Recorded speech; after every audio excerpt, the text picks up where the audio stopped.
Bloomberg Audio Studios. Podcasts, radio, news.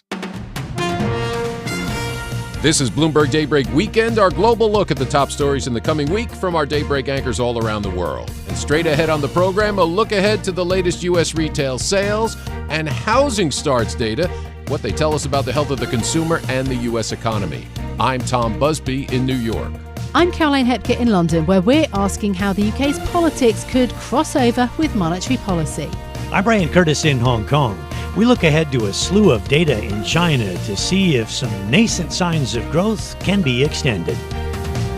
That's all straight ahead on Bloomberg Daybreak Weekend on Bloomberg 1130 New York, Bloomberg 99.1 Washington, D.C., Bloomberg 106.1 Boston, Bloomberg 960 San Francisco, DAB Digital Radio London, Sirius XM 119, and around the world on BloombergRadio.com and via the Bloomberg Business app.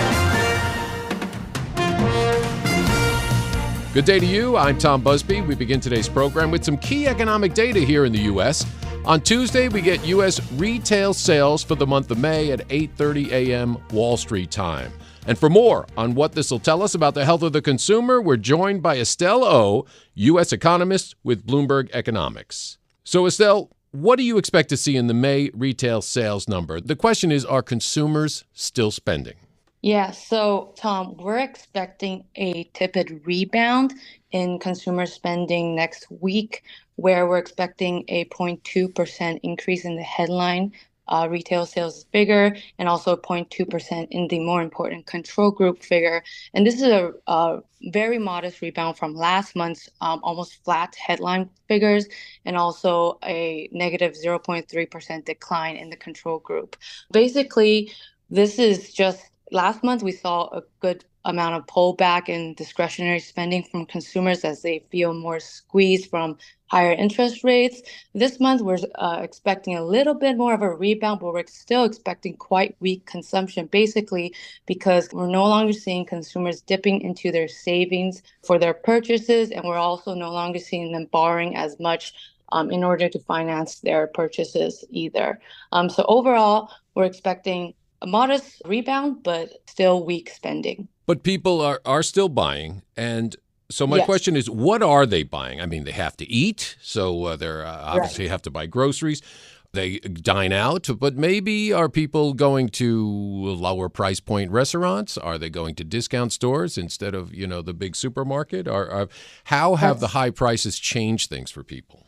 Right. That's definitely something we're seeing. We've been seeing consumers pull back from, more expensive big ticket items for a while now, but they have been spending on food service and drinking places more so than any other category. But we do expect that to, pull back as well, because recently we've been seeing some increases in food services prices as well. So overall, consumers will continue to spend on services and essential goods. They have been moving towards lower value goods, but overall, we expect a general slowdown in almost all categories.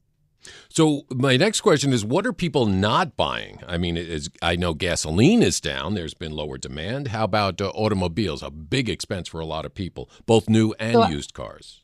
Right. So actually, consumers had been holding off on automobile purchases for quite a while because, everyone's just waiting for interest rates to fall a little bit so that automobiles can be a little more affordable. But recently we've seen trends where auto dealers are actually offering more discounts as they notice that consumers aren't really able to afford the sky-high prices we saw over the past 2 years. So actually, this month we're expecting sales in the auto sector to pick up quite a bit, but that's mostly going to be offset by pullback in other categories. So, if I'm thinking about my own purchasing trends, if I have to buy a car this month, I tend to just pull back on my other purchases just for this month. Yeah, non-necessities like clothing, you mean, or experiential things? Yeah. Exactly. Yeah, not Taylor Swift fans, but concerts, ball games, movies. I guess those things are people maybe going to dial back a bit.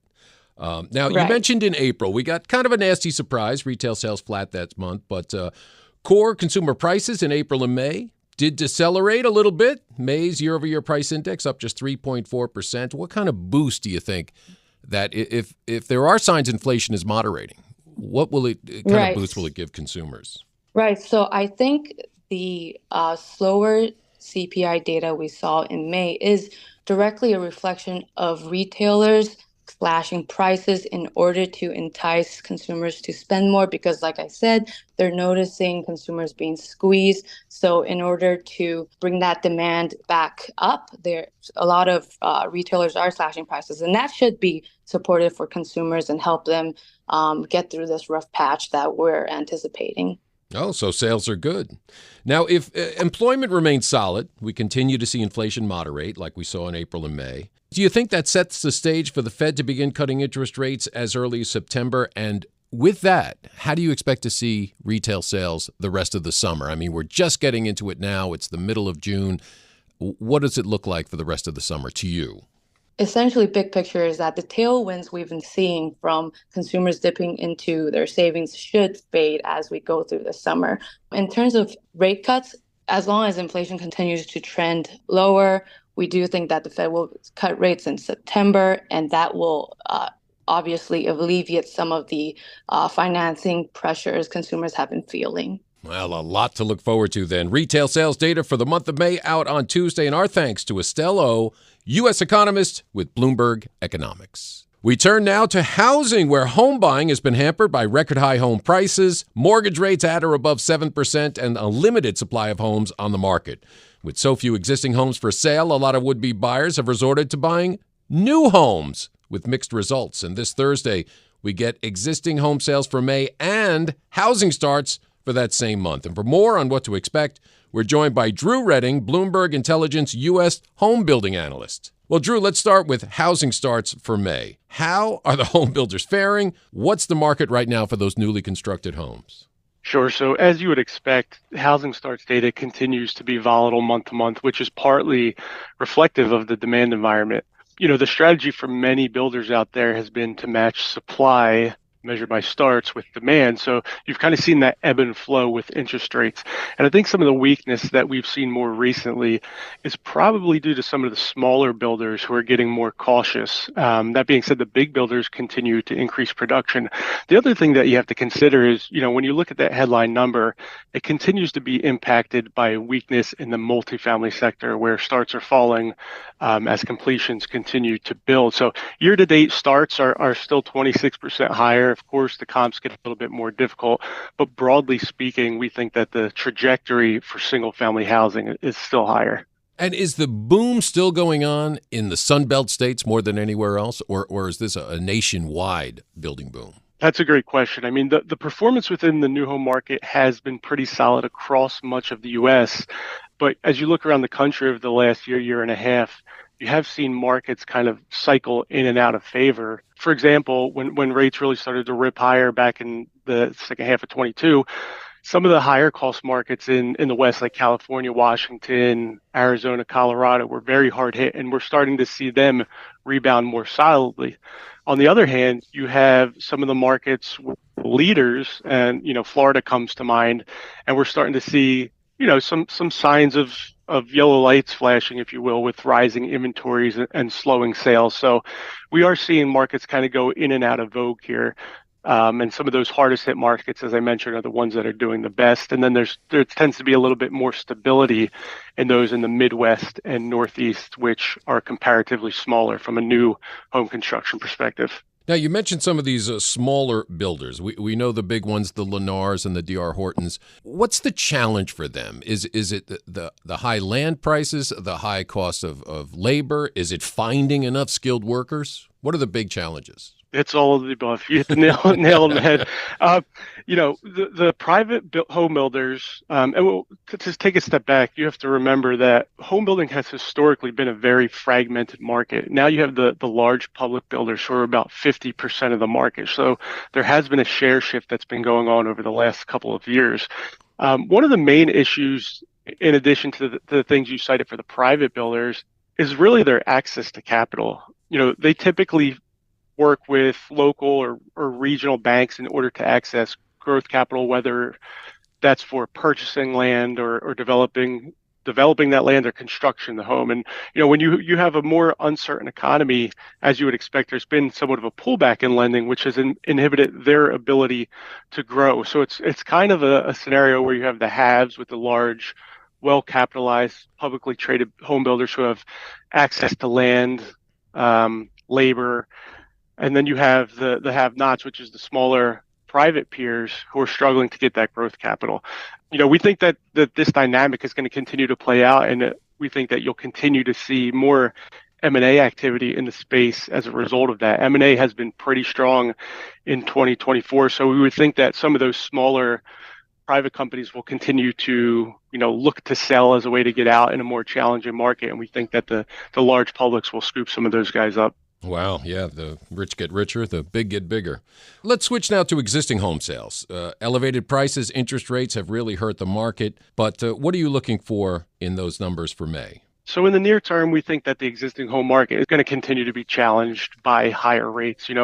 One of the disadvantages the resale market has had, not only, a lack of inventory at the national level, but the higher rates have impacted them greater than it has the new home market. And that's because the builders have been able to buy down rates. So, when we're looking at contract signings, we're going to continue to see, we had rates climb up over 7.5%. So we think that existing home sales will continue to be muted probably through much of the year. That being said, as rates start to pull back, we're actually have a 6 handle once again. So, a lot of volatility, but if rates kind of stabilize in that mid 6.5%, mid 6% range as we get through the year, we think that you could build a little bit of momentum, albeit off a low base, heading into 2025. So for realtors, it may be a tough summer, but there is hope on that the Fed in September may dial back rates a little bit, and you think that'll have a big impact on housing? Yeah, I mean, rates have really been the story, and buyers' ability to afford homes. So,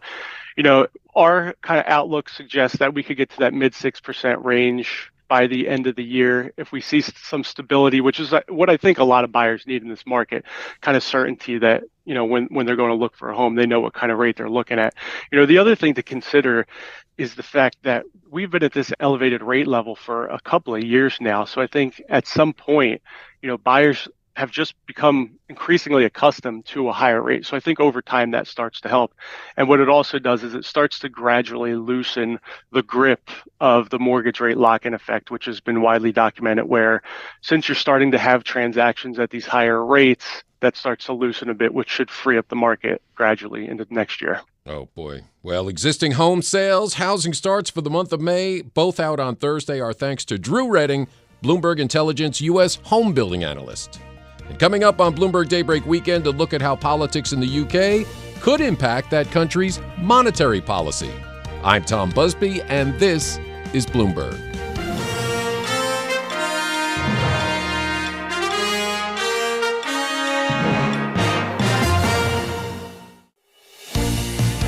This is Bloomberg Daybreak Weekend, our global look ahead at the top stories for investors in the coming week. I'm Tom Busby in New York. Up later in our program, a look ahead to the slate of Chinese economic data out this week and what it means for that nation's economic recovery. But first, with Prime Minister Rishi Sunak calling for a snap general election on July 4th, could Bank of England policymakers really be willing to lower borrowing costs for the first time since the pandemic, as many expected they would? And if not, what would a further delay in a rate cut mean for investors? For more, let's go to London and bring in Bloomberg Daybreak Europe anchor Caroline Hepker. Tom, government and the Bank of England in the UK have been separate since 1997, when the Prime Minister, Tony Blair, granted the central bank operational independence. But as the markets now adjust to this political general election campaign, there could be some crossover in the campaign, or at least just after. I've been discussing monetary policy and political risk with Jeremy Stretch, who is head of G10 FX strategy at CIBC. He says that what happens in government has a big impact on the sort of action that central banks can take. there is an enormous degree of political uncertainty, which is playing out. You know, in a sense, we've seen obviously something like euro sterling, where we've seen a substantial move lower in the context of the last few sessions, because, of course, the UK political system, on a comparative basis, seems remarkably resilient compared to what we're seeing elsewhere. Now, that hasn't been always the case over the course of the last 1, 2, 5, 8 years. So, in a sense, that's quite interesting in that context. But I think what we have seen is that US exceptionalism has been the key theme over the course of the last year or two. The question whether that exceptionalism is going to persist into the back end of this year and into 2025, I think is up for debate. And I think actually we're going to see a significant narrowing of growth differentials. And I think that plays more positively into the growth and or cyclically correlated currencies. But for now, at least, those political risks, I think, are still real and realistic. So that's the reason why if you're trading euro over the course of the next 1, 2, 3, 4 weeks, you have to look at what's happening in the political dynamics and looking at those bond spreads relative to bunds. And if they push wider, then the euro will go lower. Is that then an opportunity as regards sterling? And I'm also thinking about where your expectations are around the BOE. Well, I think sterling is interesting because, as I say, we've seen sterling gains, but I think the market is perhaps, to my mind, or from our perspective at CIBC, underplaying the risks of policy easing from the Bank of England. So I think we're still underplaying not the pricing for next week's meeting. I think that is realistic, or far more realistically priced. But I think come the August MPC, I think there can and should be a strong case for the bank to be starting to ease rates at that time. That's not necessarily priced by the market at this particular juncture. So I think that's one factor which could imply that the sterling rally that we're seeing has and will provide opportunities to start to fade that, because yes, the political backdrop looks more benign compared to what we've seen historically, but I think the data and or the Bank of England narrative, I think, will play into the presumption that sterling long positions, I think, will start to look vulnerable as we go into the second half of the year. Okay, that on sterling. Also, we should think about the Bank of Japan. It's expected to unwind its balance sheet, so basically effectively tightening policy. I mean, this is also a kind of major story in terms of the carry trade in the Japanese yen. Doomed to weaken? Under pressure to weaken? We've obviously seen so much policy intervention as well, which we've tracked. Ultimately, the yen has obviously been a consequence, or the weakness of the yen has been a consequence of Treasury JGB spreads in particular. So in a sense, if we are going to see some continued ratcheting down in the bond purchase strategy, now we're debating as to how significant that is going to be at this juncture, but nevertheless, we are over time going to see that QT working through in Japan. How quickly and how aggressively will that cause spreads to narrow? Because, of course, ultimately, the main driver of Treasury JGB spreads has been the dollar leg in terms of treasuries. But ultimately, if the Japanese are going to get treasury or going to witness treasury yields coming down, if we're seeing an easier Fed strategy and or we see some degree of tightening, then that eventually will help to cap the dollar yen story. But I think it's still the case that the yen will remain relatively weak. I don't think we're necessarily at a situation or a juncture where we should be anticipating a substantial reversal in yen performance over the course of the next few days or weeks. I think it is still the case that those Treasury JGB spreads and all the cost of funding positions are still so extreme that it is still going to be evident that the carry trade still has some more mileage in it in the context of the yen just yet. Just going back to the dollar then, I wonder, how are you thinking about the November election and what's the sort of potential moves or risks involved there? Well, of course, that is the elephant in the room in the context of when we've been talking about the electoral risks in 2024, because as we know, or we assume that we have two presumptive nominees who have not yet been ratified, but we assume that we will be facing off as we did 4 years ago. We can assume that if there were to be a resurgence or a re-emergence of Republicans in the White House, i.e. Mr. Trump, then the tax cuts will be made permanent. There will be the substantial fiscal easing at the same time as significant tariff imposition. That obviously would be inflationary. Now, that would be an obvious challenge for the Fed in the context of 2025. So the presumption of significant monetary easing could be tested. But of course, even amidst the political uncertainty being a function of the US political dynamic, there is still no significant liquid alternative to dollars. So in a sense, when we do have periods and episodes of political risk, then the dollar still tends to generally perform well, even if the US is the source of that risk, which seems seems completely counterintuitive, but I can see from the look on your face, Caroline, you will also understand that as well. Yeah, so I want you to pin your colours to the mast. Do you get a Trump dollar rally on the back of the election were he to win, very briefly? Well, if you get the scenario where the equity market rallies strongly, then that will provide an underpinning for the dollar. We still think that the dollar will ultimately be cheaper in 2025. That was Jeremy Stretch from CIBC speaking there to me and to Stephen Carroll on Bloomberg Radio. I've also been discussing how the UK's political situation might affect the upcoming Bank of England policy meeting and what that means for markets with Bloomberg's chief UK economist Dan Hanson. I started by asking him if a change to borrowing costs is completely off the agenda before the general election vote on the 4th of July. Yeah, because of the election and also because of April's CPI data, which came out on the same day that Sunak called the election. I think that morning when that came out, we looked at that and thought, there's no way they're going to cut with that data. If obviously CPI fell, it's at 2.3%. It came down from 3.2%, but it's what went on in the components and particularly services inflation, which is the thing that the Bank of England's very worried about at the moment. So I think the data gives them cover to stay on hold. They won't have to come up with some phony excuse around the election. Of course, there is the May CPI data the day before the bank's decision as well, but we still think that will be above their forecast. So there's probably just about enough cover for them to stay on hold in June and basically stay out of the campaign and not being seen to do anything that is political. Yeah.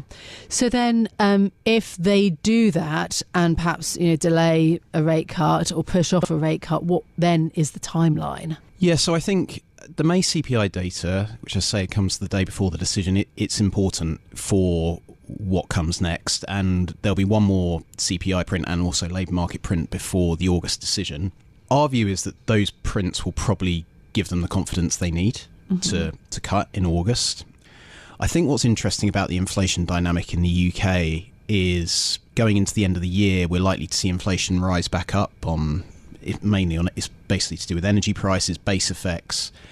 And that's going to make it tricky for the bank, particularly, well, there are two bits of it really. One is obviously carrying on the easing cycle, but that might be a little bit easier if you've already started. It's probably easier to carry on, and because this is coming, it's much harder, I think, to start the easing cycle in that context when inflation is on the rise. So I think sort of the August-September window is a good window for the bank to think about its first rate cut. We've got August. That's what the majority of economists have as well. The market's sort of torn between September and November. So yeah, I think it's not going to be long after the June meeting that they start thinking about it. Okay. What impact does the Federal Reserve have on all of that, given that they held interest rates and the dot plot pulled down expectations for the number of rate cuts out of the US? Yeah, well, it's having a massive impact on market expectations. UK or market rate expectations, so futures are essentially following US futures. And that's predicated on the idea that what's going on with US inflation, it's running a little bit ahead of what has been happening in the UK. So it's telling you something about what might be coming down the line in the UK. Our view, and it appears to be particularly Andrew Bailey's view, is there is a bit of a difference. And I think there is a bit of a difference, to be honest, particularly around energy prices, particularly around the dynamic that drove inflation higher in the UK, where we had high inflation due to energy, food, that eventually pushed up wages because people tried to essentially guard against a big real income hit. So I think it is different to the US. Nonetheless, if the Fed isn't cutting, you're going to be worried that you're not going to make a mistake and you're going to be going it alone. I think the one central bank that I sort of looked at and thought, in the context of the Bank of England, was the ECB. Yes. Is that they cut, but there's no clear sort of view on what comes next. And, I'm not saying it's one and done. We think, our team thinks that the ECB will cut again in September, but if the Bank of England does cut, I don't think there's going to be any guidance about what comes next and how quickly the borrowing rates might fall. I think we're just going to continue to be in this data-dependent world. And we might be in one world where inflation behaves and things might move a lot quicker than markets expect. The flip side of it is that you get one a quarter or even slower pace than that because the data just doesn't give them the room to do it. That's so interesting, isn't it? That the guidance is sort of off the table in a way. In terms of, I do sort of want to talk a bit about politics, because Bloomberg did this survey of market participants, and they were saying that a Labour victory would be the best outcome for sterling. And obviously, all the Fed decision and all of this has so much impact on currency markets. Why are they saying that? And does that also last? Is that a kind of short bump, or is it just that it's the best possible news? That's a really good question. So the reasons, I think there are two of them. One is the perception, at least, that a Labour government with a big majority, which is what the polls indicate, would be a much more certain policy environment in the UK. I think, in fairness to the Tories, there have been a lot of shocks. Pandemic, energy shock, but there's also been a lot of infighting. And I think it's that bit of it that I think investors are sort of focusing on, that with Labour, the hope is that won't happen. Yeah, stability. We'll have a bit of stability. We won't have 3 prime ministers over the course of the parliament. It'll just be a little bit more stable. The environment will be more stable. They've also been making very sort of positive noises towards business, trying to shake off the sort of Jeremy Corbyn era of Labour. Rachel Reeves and Keir Starmer have made a real effort. And what you've just said there about the focus on wealth creation, economic growth, that is a very sort of centrist, marginally centre-left. But, it's very similar ground in many ways to the Tories in terms of the sort of view about what's most important. I think the other thing to think about is Brexit and potentially closer ties with the EU. Whether that comes to fruition is harder to say, but I think they're the two things. Just a little bit more. The reason why investors think it will be positive, more certainty, possibly closer ties with the EU. My thanks there to Bloomberg's chief UK economist, Dan Hansen. I'm Caroline Hepker in London. You can catch us every weekday morning for Bloomberg Daybreak Europe, beginning at 6 a.m. in London. That's 1 a.m. on Wall Street. Tom. Thank you, Caroline. And coming up on Bloomberg Daybreak Weekend, a look ahead to a slew of Chinese economic data out this week. I'm Tom Busby, and this is Bloomberg.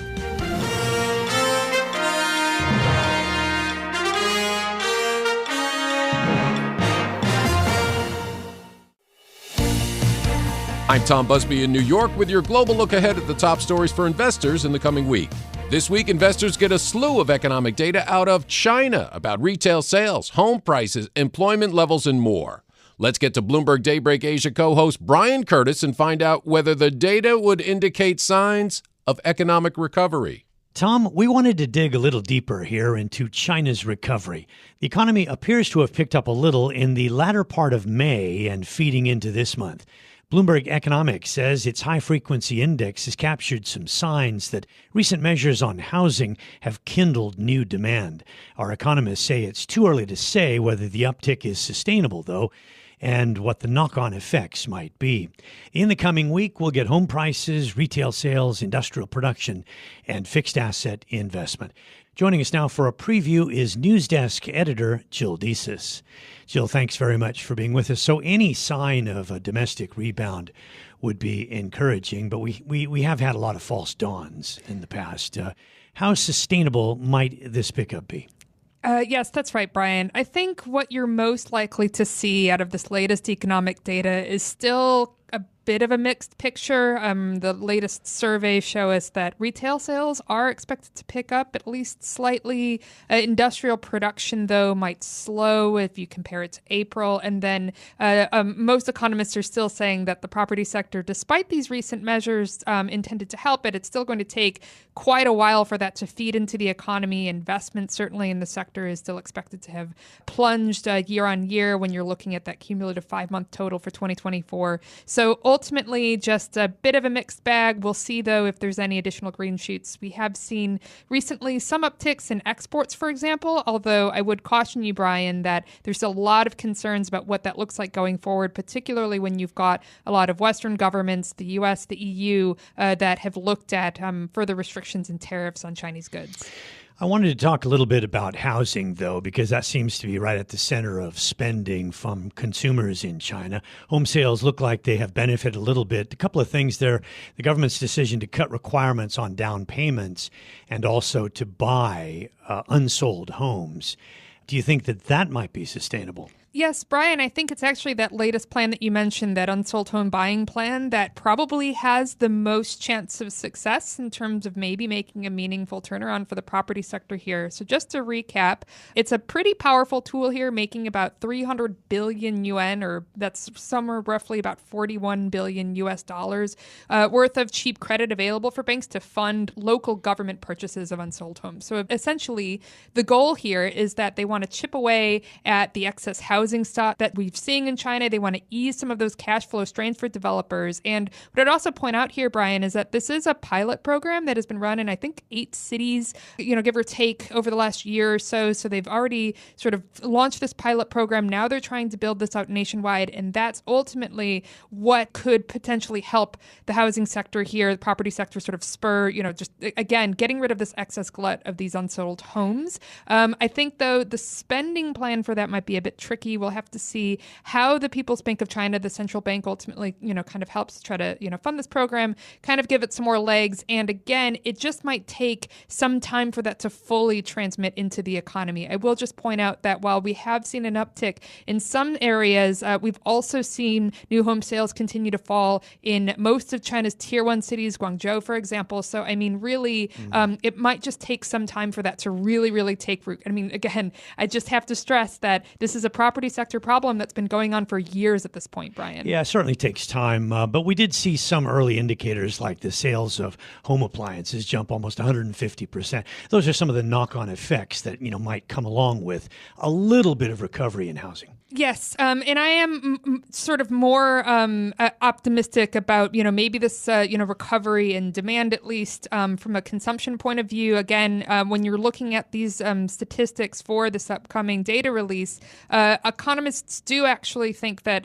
retail sales on the whole are improving. So, maybe there's like some broader recovery there in consumption. Again, maybe a little bit of a mixed bag. Recent consumer price data that we've just gotten out of China was a bit weaker than we expected, although, it's still rising a bit. So, the government continues to try to spur demand, among people within the economy. Maybe it's picking up a little bit. We'll have to, I think, get more months of data to actually see more of a sustained trend there. You mentioned a little bit of a pickup in exports, but we do have the geopolitics. It's a big overhang. And just recently, the European Union's decision to impose additional tariffs, China pushing back a little bit on that. Is that something that weighs pretty heavily at the moment? Oh, gosh, yes, Brian, I'd say that this is one of the biggest concerns, right, for the outlook for the economy going into the rest of this year. I mean, when we were starting off the year, Brian, we were pretty optimistic about the manufacturing sector in China, how much, that was actually going to contribute to growth. Actually, I think somewhat surprisingly, manufacturing and exports in particular are a bit stronger than expected to start off the year. And so given these continued issues within the property sector, given ongoing concerns about, the consumer recovery, what that's actually going to take to recover, it was seen that, manufacturing and exports would actually be a really key pillar of economic growth this year. But the geopolitics, I think, is just too big to ignore at this point. So the latest news being that the European Union, after this months and months long probe into China's electric vehicle sector, electric vehicles, Europe buys up quite a lot of those, or some concerns about pricing there. They're now raising tariffs to as much as 48% on certain car buyers. I think that's going to continue to escalate those trade tensions, and then ultimately there could be some China retaliation there. Jill, thanks so much for your insights. That's Bloomberg's news desk editor, Jill Desis. Next up, we turn to Australia with Doug Krisner. Doug? Brian, it's all about the central bank meeting in the week ahead. Over the last 4 meetings, the RBA has held its target rate steady at 4.35%. And at the last meeting in May, policymakers said keeping rates higher was the stronger option rather than raising rates further as a way of tackling high consumer prices.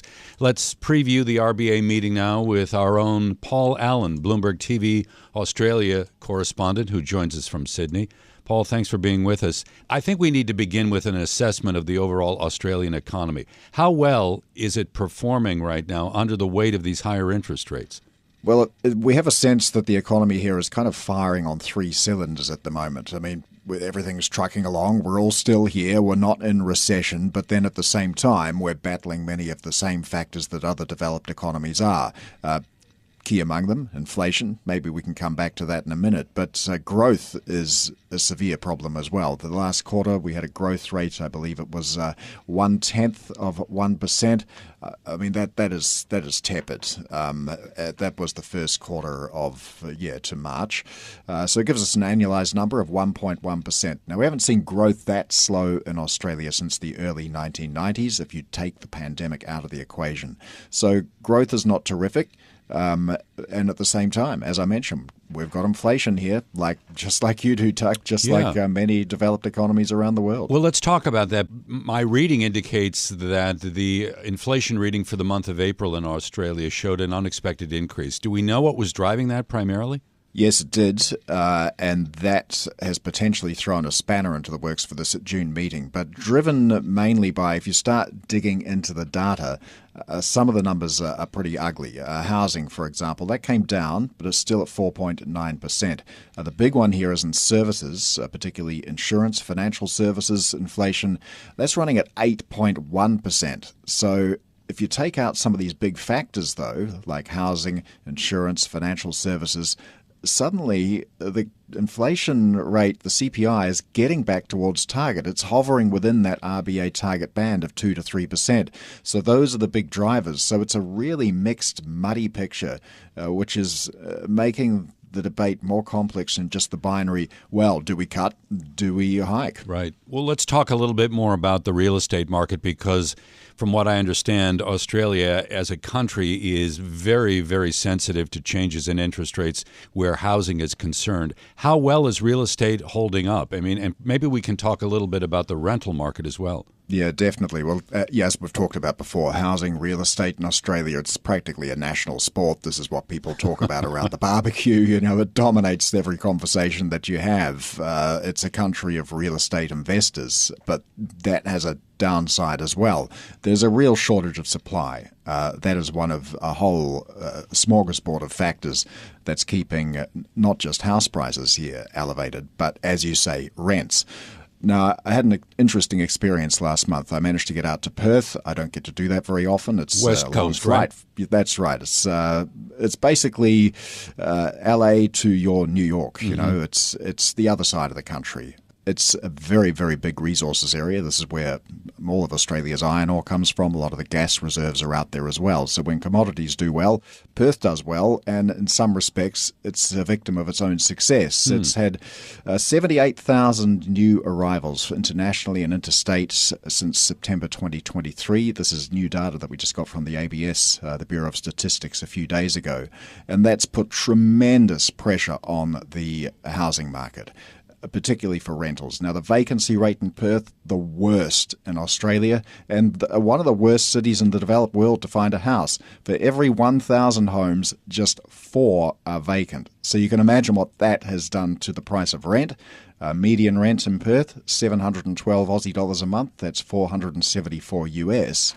But as I say, I went out there to film a story, and there are queues of people that line up at open homes for empty properties. And it's not who you would normally see in a situation like this. Usually you would expect to see low-income families, those who are struggling, getting into trouble here. I spoke to a guy who was an electrical engineer for Rio Tinto. He's making over 100,000 US a year. He can't find a house. Wow. This is who it's affecting now. Obviously, as you point out, migration is a big factor here. But overall, how is the labor market in Australia holding up right now? Well, that's one of the good news stories here, is that unemployment is still pretty low. I believe it has a 4 in front of it, so it's creeping up. But the labor market's still tight. That's keeping wages relatively high, which means a lot of Australians are able to absorb the cost of living increases that we've seen. There is more help on the way in that regard as well. On the 1st of July, we have what's known as the Stage 3 tax cuts about to kick in. This is an election promise that the Albanese government has kept. This was an initiative introduced by the previous government, and during the election they promised they would keep these Stage 3 tax cuts. So everyone's getting a little bit of a bump in their pay packet in a couple of weeks' time, but of course Is that going to impact inflation?